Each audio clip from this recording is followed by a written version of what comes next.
பொது வாழ்க்கையில கடந்த 25 ஆண்டுகள் 2000 இப்ப வரைக்கும் டாக்குமெண்ட் பண்ணியிருக்கோம். என்னுடைய சத்சங்கங்கள், வகுப்புகள், மக்கள் கேட்கின்ற கேள்விகள், நான் சொல்லுகின்ற பதில்கள், அதுக்கு பிறகு மக்கள் பண்ற போன் கால்ஸ், அவர்களுடைய பிரச்சனைகள், அவர்களுடைய கேள்விகள், அவர்களுடைய மெசேஜஸ் நன்றாக புரிந்து கொள்ளுங்கள்.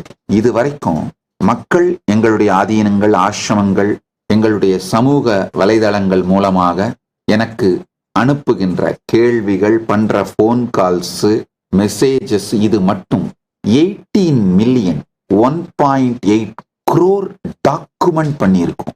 இவைகள் அனைத்தையும் ஆராய்ந்து யார் என்னை நோக்கி ஈர்க்கப்படுகிறார்கள், எந்த மாதிரியான மக்கள் என்னை நோக்கி ஈர்க்கப்படுகிறார்கள், என் சங்கத்தோடு தன்னை இணைத்துக் கொள்கிறார்கள்னா ஒரு நீண்ட நெடிய புள்ளி விவரங்களை வைத்து செய்த ஆராய்ச்சிகளை எல்லாம் பார்க்கும் பொழுது அடிப்படையாக இந்துக்கள் கிரைம் ஃப்ரீ பீப்புள், ஸ்வீட்டான, சாஃப்டான, இனிமையான வாழ்க்கையை வாழுகின்ற மக்கள்.